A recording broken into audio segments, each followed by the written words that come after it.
Muy buenos días, mis queridos hermanos. Llegamos al final de este curso, de esta serie titulada El Testimonio de Jesús. La última clase analizamos la última aseveración del Señor Jesucristo en el Evangelio de Juan, diciendo: yo soy la vid verdadera. Y dijimos básicamente que en esta aseveración el Señor manifestó 7 temas relevantes para la vida cristiana. Si nos ponemos en la óptica del Señor, en Juan capítulo 15, vemos cómo Él ve la vida cristiana normal. Y Él nos va a revelar lo que para Él, no para nosotros, para Él es la vida cristiana normal. Comienza la vida cristiana con una gran verdad. No se puede entrar a la vida cristiana si no se reconoce a Jesucristo como Salvador y Señor de la vida. Si no se responde al mensaje del Evangelio y obtenemos perdón de pecados, limpieza para reconciliarnos con Dios, en ese momento nacemos de nuevo. Pero una vez entrados en la vida cristiana, que es la gran verdad que el Señor nos expresa, para no quedarnos confundidos en creer que somos creyentes y aún quizás no hemos dado el paso de fe necesario para el perdón y la reconciliación y para que las cosas viejas hayan pasado y todas sean hechas nuevas, como dice el apóstol Pablo. ¿Ya? Luego un gran consejo, y el consejo que nos da el Señor, y que es la médula de la vida cristiana, es que debemos mantener una comunión íntima, continua con el Señor Jesucristo. Esto se refleja en las palabras: permaneced en mí, versículo 4, permaneced en mí. La vida cristiana es una vida no para vivirla separado de Cristo, separado de mí nada podéis hacer. Es una vida de comunión con el Señor, ¿ya? Y la gran advertencia justamente que ya adelantaba es tener esa conciencia de que el creyente debe vivir totalmente en comunión con el Señor para que dé fruto, para que lleve mucho fruto, ¿ya? Porque separado del Señor nada podemos hacer. Y la gran advertencia es que si no vivimos la vida cristiana en dependencia del Señor, todo lo que hagamos, aún en la obra cristiana, aún en la iglesia, será edificado sobre materiales corruptibles como el heno, la hojarasca, que cuando sean probados por fuego se quemarán. Y eso está en el versículo 6. El que en mí no permanece será echado fuera. Todas sus obras serán quemadas. ¿Cuándo? En el tribunal de Cristo. Y les recomendé que en este mismo canal vieran ese mensaje que se entregó hace un tiempo, titulado El Tribunal de Cristo. Seguimos entonces con un cuarto tema que el Señor nos revela en este capítulo 15 del Evangelio de Juan, y es una gran promesa. Versículo 7: si permanecéis en mí y mis palabras permanecen en vosotros, pedid todo lo que queréis y os será hecho. Hermano, qué tremenda la promesa que el Señor Jesucristo hace a sus hijos. Ya pueden pedir todo lo que quieran y os será hecho. Pero, aunque la promesa se ve muy atractiva, tiene 2 condiciones y eso no se puede sortear, no se puede saltar. Hay que cumplir las 2 condiciones para que todo lo que en el nombre de Jesucristo, en la oración del creyente, sea expresada al Padre, realmente se cumpla. ¿Cuáles son los 2 requisitos? Primero, lo que hemos venido hablando: si permanecéis en mí. Vida cristiana de íntima relación, de íntima comunión con el Señor Jesucristo. Pero agrega este versículo: y mis palabras permanecen en vosotros. Hermano, esto es tan importante. La vida cristiana es una vida de comunión con Cristo, pero es una vida que debe vivirse en total obediencia a la palabra. Jesucristo recalca la importancia de que la palabra de Dios permanezca en sus hijos. No solamente la palabra está ahí para ser oída, para ser leída, para ser entendida y estudiada, sino que la palabra de Dios Él la deja para que la atesoremos y está escrita para vivirla. La verdadera vida cristiana consiste en la comunión con Cristo y en la vivencia de la palabra de Dios en nuestra vida. En última instancia, es vivir acorde a la palabra del Señor. Es una vida de obediencia a la palabra. Mire, el Señor Jesucristo, ya esto se lo comunicó en el mismo Evangelio de Juan, en el capítulo 8, a unos judíos que creyeron en él. ¿Ya? Eso es un remanente, porque hasta el día de hoy los judíos obviamente no creen en el Señor. Y en el Evangelio de Juan, capítulo 8, versículo 31, Jesús le dijo a judíos que habían creído en él.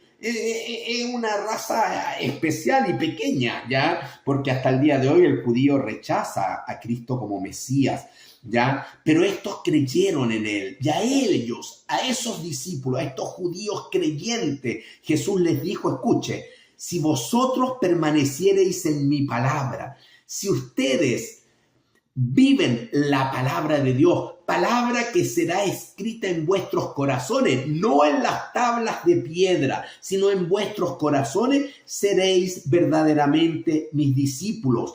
Y la vivencia de la palabra les permitirá conocer la verdad, y la verdad os hará libres. Libertad espiritual, libertad que tanto necesitaba Israel, que en aquel momento, en la época de Cristo, estaba bajo el yugo del imperio romano. Pero Cristo hablaba de libertad espiritual. Amén. Así que, hermanos, es fundamental, entonces, empaparse de la palabra de Dios, pero con un objetivo, vivirla. Eso es para Dios vida cristiana, la vivencia de la palabra de Dios. Amén. Por eso es que Cristo dijo en Juan 5:39, escudriñad las escrituras, ¿ya? Porque en ellas a ustedes les parece que tienen vida eterna y ellas dan testimonio de mí para conocer al Señor. El apóstol Pablo entendió este mensaje y también exhorta a la iglesia en Colosenses 3:16, diciendo que la palabra de Cristo more en abundancia. No dice que sea conocida en abundancia. Ese es el primer paso. Hay que conocer en profundidad la palabra de Dios. Pero dice que la palabra de Cristo habite, more, que sea realmente una vivencia en ti, more en abundancia en vosotros. Ella les va a enseñar, les va a exhortar, les dará sabiduría para vivir conforme a la voluntad del Padre. Ya, si uno ve el libro de Proverbios, ya obviamente va a encontrar exactamente lo mismo. Voy a leer 3 proverbios, ya en Proverbios capítulo 2, capítulo 3 y capítulo 4. ¿Y qué voy a leer? Los primeros versículos. Usted lea todo el capítulo. Pero ¿qué dice Proverbios 2:1? Hijo mío, si recibiereis mis palabras y mis mandamientos, guardares dentro de ti. Esa es la voluntad de Dios. Versículo 1 del capítulo 3. Hijo mío, no te olvides de mi ley y tu corazón guarde que mis mandamientos. Capítulo 4, versículo 1. Oíd, hijos, la enseñanza de un padre y estad atentos para que conozcáis cordura, porque os doy buena enseñanza. No desamparéis mi ley, mi palabra. Qué importante para la vida del Hijo de Dios la palabra del Señor, para que ésta more, habite, para que ésta pueda ser vivida, porque esa es la voluntad del Señor. un capítulo antes del 15, el capítulo 14, el Señor hablaba de esto y hablaba de que todo lo que pidierais al Padre, versículo 13, en mi nombre lo hará, para que el Padre sea glorificado en el Hijo. Si algo pidierais en mi nombre, yo lo haré. Y agrega, ¿cuál es la condición para dar todo lo que en oración le pidamos al Padre? Si me amáis, es amar al Señor como manifestado en obediencia a la palabra, en vivir la palabra. Si me amáis, guardad mis mandamientos. ¿Se dan cuenta? Ya, por eso también en el versículo 23, y estoy apenas unos versículos antes del tema que estamos tocando en el capítulo 15. En el versículo 23, capítulo 14, respondió Jesús y le dijo, el que me ama, mi palabra guardará, y mi Padre le amará, y vendremos a él, y haremos morada con él. Y esto en el contexto de la promesa que también está en este capítulo 14, en la promesa de la venida del Espíritu Santo. El Señor nos da la posibilidad de vivir la vida cristiana, que es una vida sobrenatural, gracias a la presencia del Espíritu Santo, que nos revela su palabra y que nos lleva a obedecerla. ¿Por qué? Porque amamos al que nos amó primero, al que se entregó por ti y por mí allá en la cruz del Calvario. Hermano, debemos mantener una relación de íntima comunión, ya he dicho, con Jesús, y debemos permitir que su palabra controle nuestras emociones, nuestra conducta, nuestro andar, todo nuestro vivir. Eso es lo importante. Por eso es que el Señor Jesús aquí en el Evangelio de Juan, en el versículo 15:7, si permanecéis en mí y mis palabras permanecen en vosotros, pedid todo lo que queréis, y os será hecho. Esta es la gran promesa, pero hay condición. Hay que vivir la palabra de Dios. ¿Qué es lo que es vivir la palabra de Dios? ¿Sabe qué es? La verdad es que es andar en la voluntad de Dios. Y si tú andas en la voluntad de Dios, tú vas a conocer cuál es la voluntad de Dios. Por ende, cuando tú ores al Padre, tú vas a expresar tu voluntad, que va a estar totalmente sintonizada con la voluntad de Dios, porque estás viviendo la palabra, tú estás viviendo en la voluntad de Dios. Entonces, cuando pidas, vas a pedir no en tu propia voluntad, vas a pedir en la voluntad de Dios. Y si pides en la voluntad de Dios, todo lo que pidiereis, yo lo haré. El Señor cumple esta gran promesa, pero que tiene esta condición que es clave desde el punto de vista de Dios en la vida cristiana. Por eso Santiago le escribe a la iglesia en la epístola de Santiago capítulo 4, el versículo 3, le dice a la iglesia, ustedes piden, pero no reciben. ¿Por qué no reciben si ustedes, creyentes, piden? Les dice, porque pedís mal. Piden mal para gastar en vuestros deleites. ¿Se entiende? Están pidiendo en su voluntad, no en la voluntad de Dios. Entonces, aunque seas creyente, no vas a recibir. Porque para recibir esta gran promesa de respuesta a tus oraciones, tienes que pedir en la voluntad de Dios. Y para conocer la voluntad de Dios, tienes que vivir la palabra de Dios. Tienes que andar en la palabra de Dios. Solo en esa situación pedirás bien, ya, porque pedirás según la voluntad de Dios y no según tu propia voluntad. Así que es Cristo en nosotros quien con su vida nos da la posibilidad de orar al Padre para llegar a ese gran intercesor que nos ha dejado su palabra para vivirla y cumplir su voluntad, su voluntad.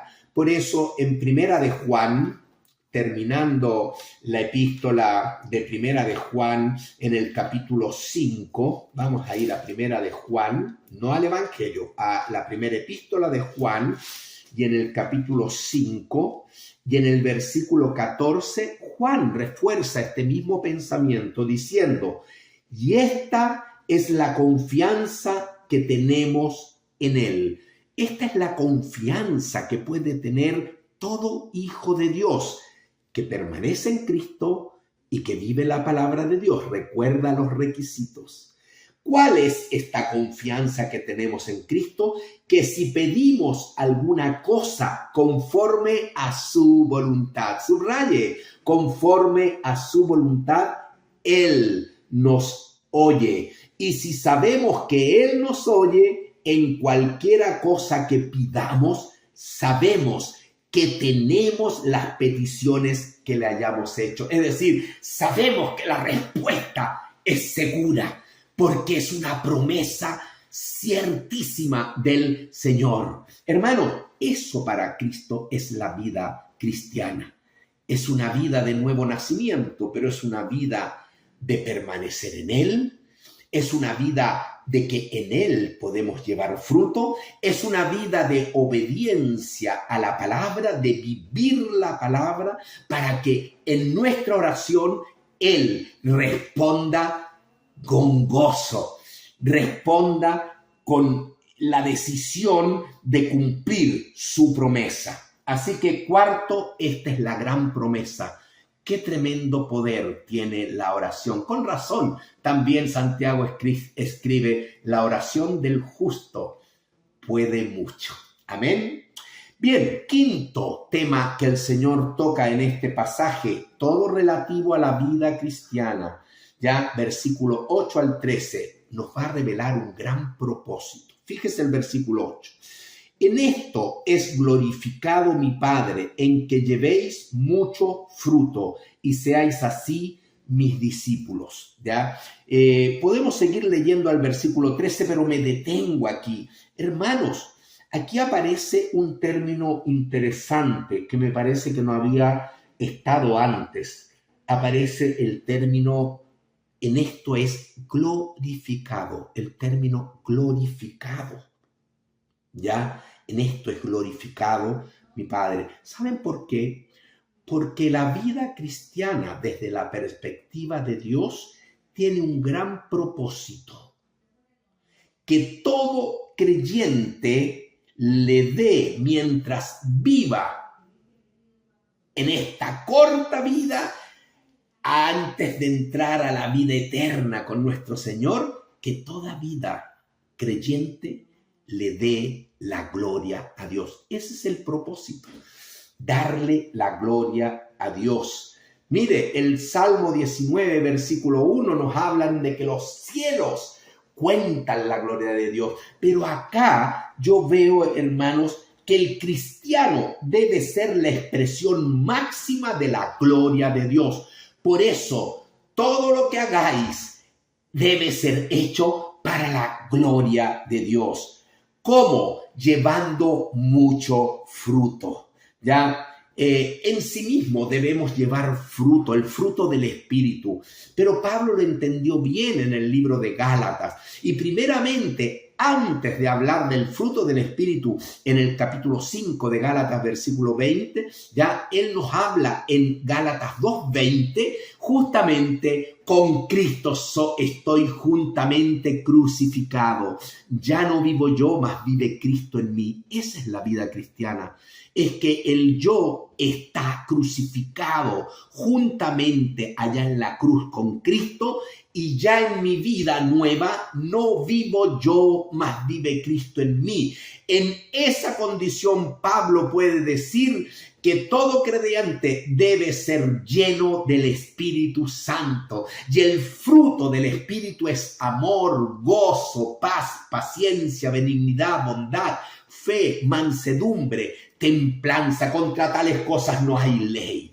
que se pueda resistir. ¿Se dan cuenta? Así que, hermanos, nosotros debemos en todo darle la gloria a Dios, no solamente evangelizando, discipulando, aconsejando, exhortando, consolando al caído, al dolido, haciendo también obras de misericordia, en el fondo reflejando la vida de Cristo, porque todo esto Cristo lo hizo cuando caminó en medio nuestro hace más de 2000 años atrás. De gracia recibisteis, dad de gracia. Y aún en las cosas cotidianas podemos dar la gloria a Dios. Pablo llega a decir que si bebéis, si coméis, hacedlo para la gloria de Dios. Mire, cosas tan triviales como la comida, como beber. Hay que hacerlo para la gloria de Dios. El propósito de la vida cristiana es darle la gloria a Dios. Es darle la gloria a Dios. Ya en Primera de Pedro, capítulo 4, vamos a ver varios versículos hoy día. Ya voy a abusar de versículos porque ya estamos terminando la serie.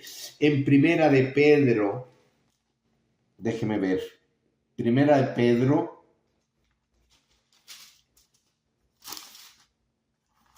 capítulo 4 y versículo 11. Fíjese lo que Pedro, mire cómo lo entendió Pedro. Ya vimos cómo también lo entendió Pablo. Pero Pedro escribe acá en Primera de Pedro 4:11, si alguno habla, hable conforme a las palabras de Dios. Hermanos, qué tremendo y qué profundo. Si vamos a vivir a Cristo, también nuestro hablar debe ser con las palabras de Dios, como Cristo hablaría. ¿Usted cree que Cristo estaría siempre quejándose? ¿Alguna vez lo vio así?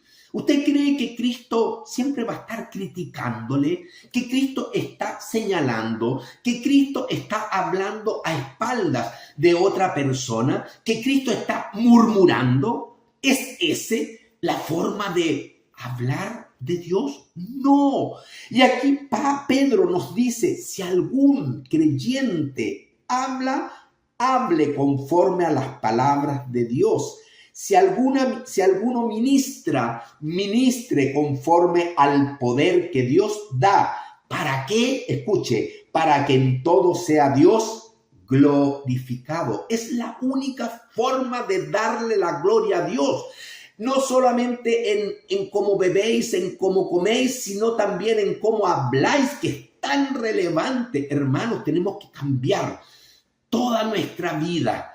Debe ser crucificada en Cristo, porque realmente nosotros, la verdad es que más que glorificar a Dios, si empezamos a fluir en nuestra propia fuerza, en nuestra naturaleza caída, vamos a deshonrar al Señor. Pero la vida cristiana es una vida que tiene un gran propósito: glorificar al Señor, para que en todo sea Dios glorificado por Jesucristo, a quien pertenecen la gloria y el imperio por los siglos de los siglos. Amén. Qué tremendo versículo este del apóstol Pedro. ¿Se dan cuenta? Pero para cumplir esta vida cristiana, que es la vida de Cristo en nosotros, hermanos, debemos entender algunas cosas. Pablo nos dice en 1 Corintios 6:20, voy a 1 Corintios 6:20, algo fundamental que en un momento de nuestra vida hay que entenderlo. Dice, porque habéis sido comprados por precio. Primero, entender que ya no nos pertenecemos a nosotros mismos, que fuimos comprados, redimidos, y por no cualquier precio, por la sangre, la vida de Jesucristo derramada en la cruz del Calvario. Así que glorificad, pues, a Dios en vuestro cuerpo y en vuestro espíritu, porque ambos le pertenecen al Señor. Así que, hermanos, debemos entender que ya no nos pertenecemos, le pertenecemos al Señor con un propósito: glorificar al Señor. Esto no es solamente del Nuevo Testamento. El profeta Isaías, en el capítulo 43, Isaías capítulo 43, ya en el versículo 7, ya Isaías le comunicaba a toda la creación el propósito por el cual fuimos creados y también fuimos salvados. Miren, dice, todos los llamados de mi nombre, Isaías 43:7, todos los llamados de mi nombre, eres tú, soy yo. Para gloria mía los he creado. Para gloria mía los he creado. Los formé y los hice. ¿Le queda claro, hermanos, con todos estos versículos, que el gran propósito en su vida cristiana es darle continuamente en todo la gloria al Señor, que es el único que merece toda la gloria y toda la honra? Y de esta manera, entonces nosotros tenemos que entrar en compromiso con Él, y el Señor Jesús pone su ejemplo, el ejemplo de su relación con el Padre. Fíjense cómo avala el Señor Jesucristo esta enseñanza al creyente. Dice el versículo 8, ya lo vimos, ya en esto es glorificado mi Padre, en que llevéis mucho fruto y seáis así mis discípulos. Como el Padre me ha amado, así también yo os he amado a ustedes, los discípulos. Permaneced en mi amor. Hermanos, acá Cristo está expresando que el vínculo que une toda esta relación y que es indestructible es el amor. Ya por eso es que Pablo dice en Romanos 8 que nada nos puede separar del amor de Dios que es en Cristo Jesús, y menciona la vida, la muerte, ángeles, principados, potestades. Nada me puede separar del amor, porque el amor de Dios es quien nos sostiene, y el amor que tú como creyente le tienes a Dios debe sostener esta relación. Así que si guardareis ya mis mandamientos, permaneceréis en mi amor. Si viven la palabra de Dios, van a permanecer en mi amor. Así como yo, dice Cristo, y Él pone el ejemplo, así como yo en mi transitar por este mundo, guardé los mandamientos de mi Padre y permanezco en su amor. Yo espero que ustedes también, si me aman, guarden mi palabra y permanezcan en mi amor. Así que,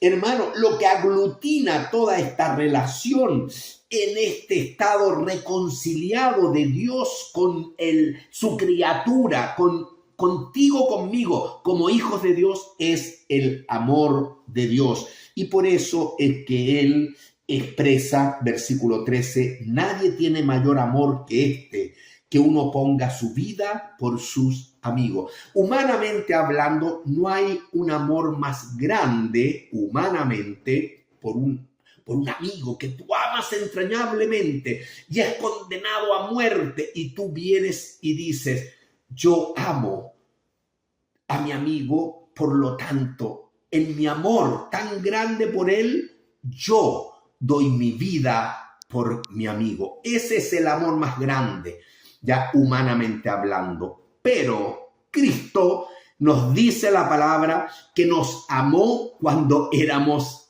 enemigos. Y ese es un amor divino que está más allá del amor humano. Ya qué difícil dar tu vida por amor por un amigo. Esa es una prueba de amor altísima. Pero dice Romanos capítulo 8 capítulo 5, y versículo 8, Romanos 5:8 dice, mas Dios muestra su amor para con nosotros en que siendo aún pecadores, eso significa enemigos, Cristo murió por nosotros. Por eso que el versículo 10 dice, porque si siendo enemigos, lo aclara. Hermano, el amor de Dios es el amor más grande que puede existir. Él te amó de una manera que va más allá del amor de tu padre, de tu madre, del amor más grande que puede verse en esta humanidad, que es dar tu vida por un amigo, por ejemplo. Él dio su vida cuando tú y yo éramos enemigos. Ese amor, yo creo que sobrepasa nuestro entendimiento, pero ese es el amor de Dios, para que tú sepas que Dios te ama, ¿ya? Así que estas cosas, versículo 11, ya vuelvo un poco atrás, estas cosas os he hablado para que mi gozo esté en vosotros y vuestro gozo sea cumplido. ¿Cómo no voy a estar con gozo de saber cuán grande es el amor que Dios ha tenido por mi vida? No puede haber un gozo mayor que vivir en la presencia de Dios, que vivir en la voluntad de Dios. Por eso es que el apóstol Pablo dice ya que la voluntad de Dios para sus hijos es agradable. ¿Por qué la voluntad de Dios es agradable? ¿Sabe por qué? Porque quien vive en la voluntad de Dios ya vive en el gozo y en la paz del Señor. No hay expresiones más agradables que sentir gozo y sentir paz. Y cuando andamos en la voluntad de Dios, es agradable porque estamos llenos del gozo y de la paz del Señor. Y es perfecta. ¿Por qué es perfecta la voluntad de Dios? Porque cuando tú vives la voluntad de Dios, glorificas a Dios. Cumples el gran propósito. Amén. Amén, queridos hermanos. Así es. Ya, así que, hermanos, debemos siempre estar agradecidos del Señor. Ese entonces es el gran propósito de nuestras vidas, glorificar al Señor en todo, manteniendo una íntima comunión y una vivencia en la palabra, porque le amamos, porque Él nos amó, no siendo amigos, siendo enemigos, que es un amor extraordinario. Es el amor sublime, incondicional. Es ese amor que expresó muy bien el apóstol Pablo en 1 Corintios 13. Te lo dejo para que después leas 1 Corintios capítulo 13 y pongas en la palabra amor Jesús. Y te vas a dar cuenta que se cumple perfectamente para tu vida. Y termino esta meditación con un gran principio. Sexto, un gran principio. Ya dice en el versículo 14, vosotros, a sus discípulos les dice Cristo, sois mis amigos si hacéis lo que yo os mando. Cuando se vive la palabra de Dios, se vive en la unidad y en la voluntad de Dios y se establece un vínculo muy férreo, muy íntimo de amor profundo, donde Cristo nos considera amigos. Por eso que dice el 15, ya no os llamaré siervos, porque el siervo no sabe lo que hace su Señor. Pero os he llamado amigos porque todas las cosas que oí de mi Padre os las he dado a conocer. Y aquí vemos un gran principio, hermano.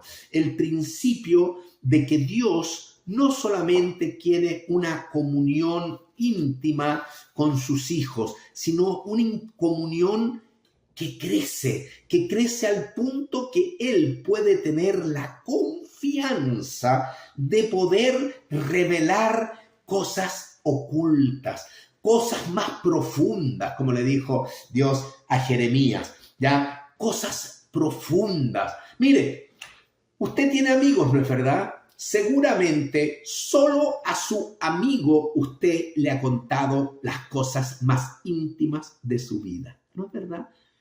Normalmente los amigos son aquellos que saben más profundamente acerca de cómo soy, cómo pienso, cómo he actuado, en qué me he equivocado, en qué he triunfado. Nuestros amigos, ¿ya? Y aquí Cristo nos dice, ya no les voy a llamar más siervos, porque el siervo no sabe lo que hace. Llega hasta cierto nivel la relación de confianza y de conocimiento, podría decir. Pero ahora les voy a llamar amigos porque el nivel de confianza y el nivel de conocimiento quiero que sea mayor. Quiero que crezca de una manera muy, muy especial. Y hermanos, por eso es que el Señor nos llama amigos, para que tengamos un mayor conocimiento de Él. Esto era uno de los motivos centrales de la oración del apóstol Pablo por los Efesios. Miren Efesios capítulo 1. Efesios 1 y el versículo 17. Todo el tema, si usted lo lee ahí del 15, es de oración. Es oraciones. Termina el 16 con en mis oraciones. Versículo 17. Para que el Dios de nuestro Señor Jesucristo, el Padre de gloria, os dé espíritu de sabiduría y de revelación en el conocimiento de Él. Un amigo es aquel que va a tener este espíritu de sabiduría y de revelación en el conocimiento de Dios. Va a poder conocer más profundamente al Señor. Por eso es que Jesús nos llama amigos. Primera de Juan, capítulo 5, termina el apóstol su epístola, Primera de Juan, el capítulo 5, versículo 20, fíjese con esta frase: pero sabemos, este fue un gran amigo, fue el discípulo amado, fue realmente el más cercano a Jesús, y termina su primera epístola en 5:20, pero sabemos que el Hijo de Dios ha venido y nos ha dado entendimiento. ¿Para qué les dio entendimiento el Señor? Para conocer al que es verdadero. Para conocer, para tener un conocimiento más íntimo, más profundo de aquel que es verdadero. Y estamos, dice Juan, en el verdadero, en su Hijo Jesucristo. Jesucristo es el verdadero Dios y la vida eterna. Fíjense cuánta gente hoy día ya no tiene la revelación de que Jesucristo es el verdadero Dios. No, para muchos es un simple maestro, o ya un hombre con una ética extraordinaria. No. El que llega a esta relación de amistad con Jesucristo llega a conocer más íntimamente al Señor. Jeremías en el Antiguo Testamento. Hoy día me he cargado a Jeremías en el Antiguo Testamento y me he cargado un poco al apóstol Juan, pero también hemos visto a Pedro, hemos visto a Pablo, ¿ya? Y en Jeremías, en el capítulo 9, versículo 24, hay una aseveración de Jeremías que para mí es extraordinaria. Versículo 24. Mas alabes en esto el que se hubiere de alabar. Si en algo un ser humano se pudiese alabar, extraño, normalmente no tenemos nada de que alabarnos, pero si en algo un ser humano se hubiese de alabar, ¿saben en qué es? Dice Dios, en entenderme y conocerme.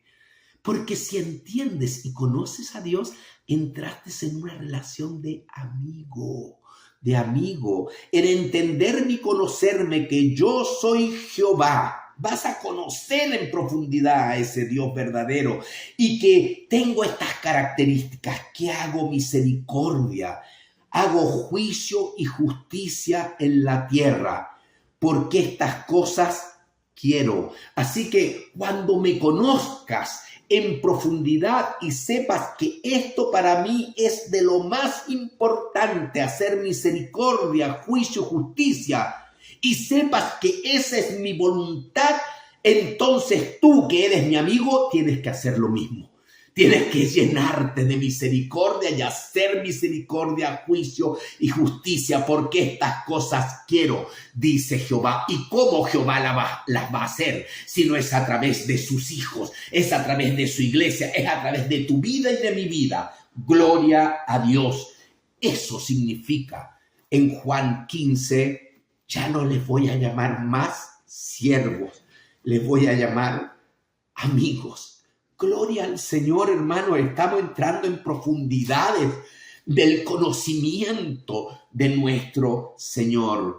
Y termino con un séptimo tema que el Señor toca aquí para la vida cristiana y que es una gran misión. La vida cristiana tiene que desarrollar la gran misión. Dice el versículo 16, no me elegisteis vosotros a mí, sino que yo, dice Cristo, os elegí a vosotros.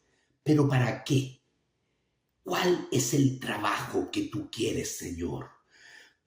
Y yo los elegí a vosotros y os he puesto para que vayáis. Me detengo en vayáis. Hermano, Dios no nos salvó para que todos los domingos calentemos una banca en la iglesia. Eso es bueno, pero es mucho más que eso. Es para que vayáis, es para que te pongas en actividad y para que sirvas al Señor, para que te involucres en la obra, porque esa es la gran misión que Dios ha demandado de sus hijos. Amén. Dice aquí claramente, para que vayáis y llevéis fruto y vuestro fruto permanezca, y que todo lo que pidiereis al Padre en mi nombre, Él os lo dé. Estos mando, que os améis unos a otros. Pero toda esta misión está también vinculada o motivada por el amor, que os améis unos a otros. Tú no vas a ir, tú no te vas a sacrificar, tú no vas a emplear parte de tu tiempo, sino amas al pecador que se está yendo al infierno y vas a ir a compartirle el evangelio. Es por el amor.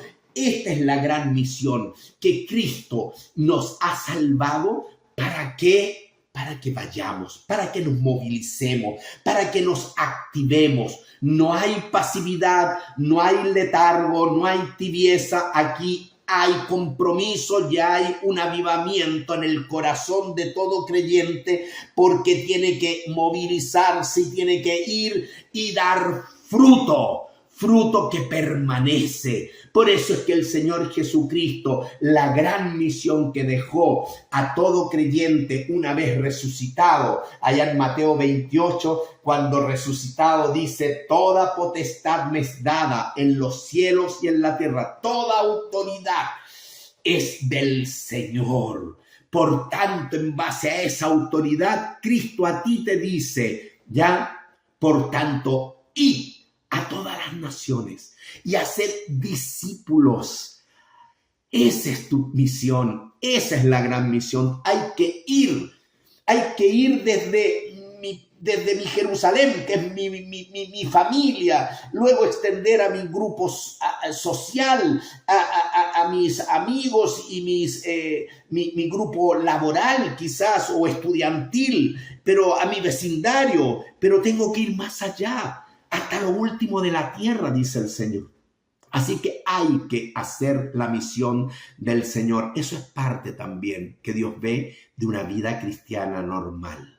Evangelizar, discipular, llevar fruto para la gloria del Señor. Por eso es que el Señor, antes de ascender allá en Hechos de los Apóstoles, les refuerza este mismo mandamiento, la gran comisión, y les dijo a sus discípulos, pero recibiréis poder. Se van a quedar en Jerusalén, no vuelvan a Galilea, se quedan en Jerusalén porque van a recibir poder cuando haya venido la promesa, porque la promesa de la palabra de Dios se cumple, que la promesa es el Espíritu Santo. Cuando haya venido sobre vosotros el Espíritu Santo, y me seréis testigos. Esa es la gran misión, ser testigo del Señor Jesucristo. ¿Dónde?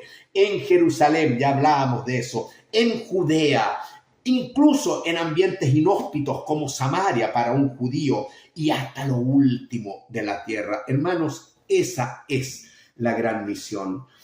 Hermanos, yo termino esta aseveración del Señor, porque en esta aseveración el Señor nos muestra en su óptica cómo ve Él la vida cristiana normal.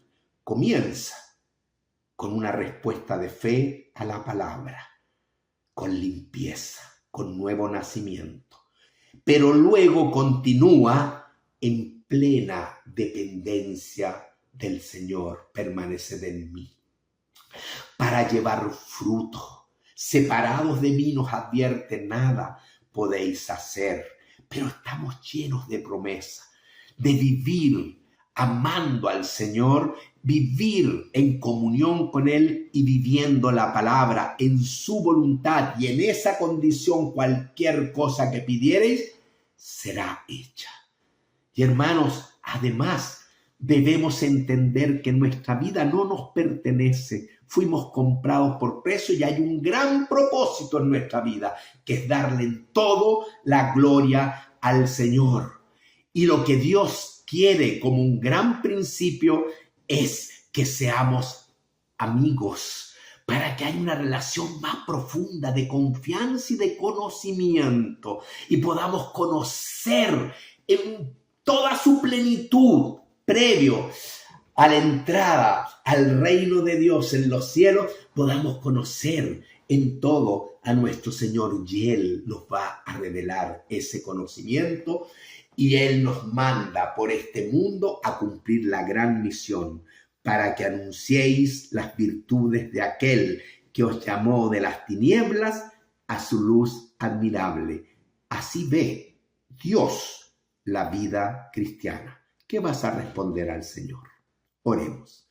Padre, te damos gracias, Señor, por tu palabra. Gracias por este capítulo 15 del Evangelio de Juan. Gracias, Señor, por toda la enseñanza que nos has brindado a lo largo de este curso, el testimonio de Jesús, que seguramente ha ocupado un espacio de 22 clases, quizás más, no lo sé.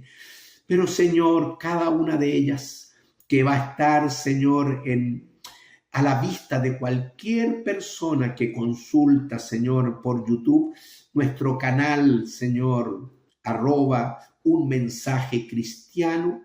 Señor, que tú le hables. Señor, todas estas enseñanzas de tu evangelio hablan de Jesucristo, porque, Señor, dice tu palabra para que tú, Jesucristo, tengas en todo la preeminencia. Así que, Señor, solo tú eres digno de recibir la honra y la gloria. A ti encomendamos todas estas enseñanzas para que tú, Señor, para que tú consolides ese fruto. Hemos sembrado, hemos regado, pero el crecimiento lo das tú, Señor, porque tú eres el Dios soberano.